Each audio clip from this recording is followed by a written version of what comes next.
I think all of it began about high school, about graduating high school area, that I was really had a lot of pressure of being a girl and fitting in and being good enough and right enough and skinny enough, because that's all that society told me was okay. Nobody, realized that I was anorexic and that I wasn't eating at all, so that I could have this look for the certain guys or for all the people that I needed to impress. And nobody saw that I was failing all of my classes because I spent all week impressing everybody else or being what everybody wanted me to be. Nobody ever saw what was beyond that. I don't think anybody ever took a chance to look at what was beyond that and how much I was really hurting. I remember very particularly that I was leaving a party, and a friend who was driving behind me, and he said that I was driving in a zigzag across the interstate through lanes back and forth, and I don't even remember it. And about 10 minutes before I got to my house, my car hit a patch of rocks and began to spin out of control. And all I remember thinking was, it's too late to fix it. And I hit the ditch, and even in that, a cop never came or anything. I don't even know how I got home. But the next few days, I just laid in my bed and I cried and I cried and I cried, because I knew that night I should have died. And I knew that God had pulled me from that situation and that I shouldn't have made it through that night. And I think that changed everything. I didn't stop what I was doing even after that. I'd come here to Florida to visit, and Pastor Scott had preached a message about following God's will, even when you're scared, and it was talking about stepping out of the boat and walking toward Jesus. And I was so convicted, and I went back home, and even after that, I could hear God's voice. Every time I was doing the things that I knew I wasn't supposed to, I heard God's voice. And every time that I was taking shots, I heard God saying, "You're better than this. This isn't for you."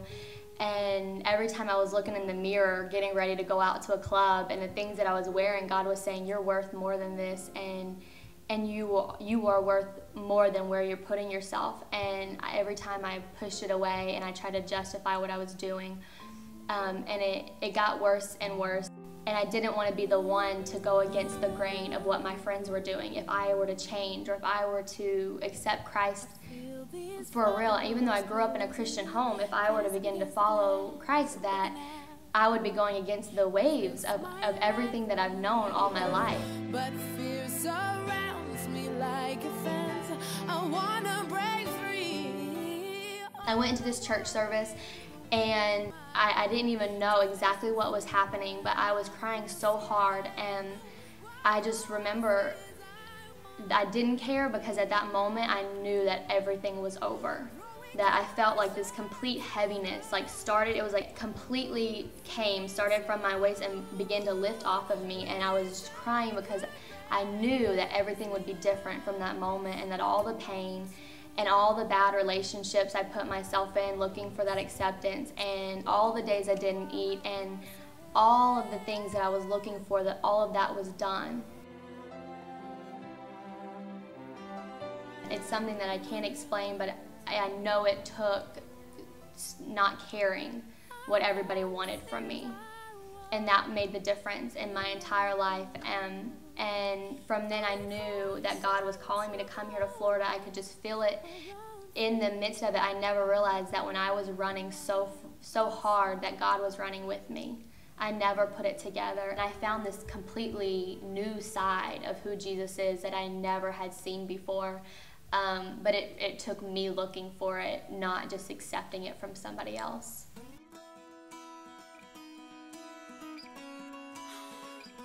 Learning to love yourself in who you are and who God created you to be, and lifting that burden off for yourself, not for anybody else, and realizing how much you're worth in God's eyes. And now I'm just so grateful for that. I feel like I made a complete mess out of my life, that I continue to make a complete mess out of my life, and every day that He takes those pieces and He makes it something beautiful. Reflecting who you are.